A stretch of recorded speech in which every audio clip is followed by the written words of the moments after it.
উনি যে গভীর ভাবে যেভাবে সেটাকে পুরো ইতিহাস ওনার জানা, পুরো উনি ইতিহাস স্টাডি করেছেন, পলিটিক্যাল সমস্ত ইতিহাস জেনে জনগণের যে সেন্টিমেন্টটা, যেমন আজকে বাংলাদেশের মুসলমান জাতীয়তা, এই দেশের 80% 90% মুসলমান, এই দেশের ধর্মকে বাঙালি আমরা, মুসলমান আমরা হিন্দু, আমরা বাঙালি, আমরা খ্রিস্টান, আমরা বাঙালি, এটা বুঝতে এই ধর্মের উপরে অত্যাচার করে, ধর্মকে অস্বীকার করে সকল সেকুলারিজমের স্কিম রোলার দিয়ে আর এই জাতিকে শাসন করা যাবে না।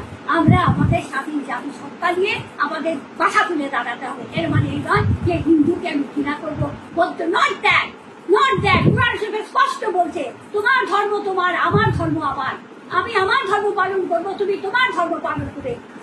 বলে নাই কেউ কারো ধর্ম পালনে কোনো স্বাধীনতা হস্তক্ষেপ করা সম্পূর্ণ নিষেধ।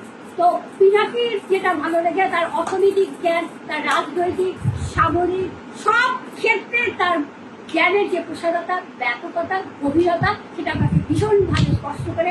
আমি তার প্রত্যেকটা টক শো শুনি, প্রত্যেকটা টক শো লিখে রাখার চেষ্টা করি। আমার চিন্তার সাথে, আমার চেতনার সাথে আমি হুবহু মিল পাই, কিন্তু আমার 5টা 6টা মামলা আমার চালাতে হচ্ছে বলে আমি কলম ধরতে পারছি না। আর আমি যেটা করি সেটাকেই ডুবে যাই।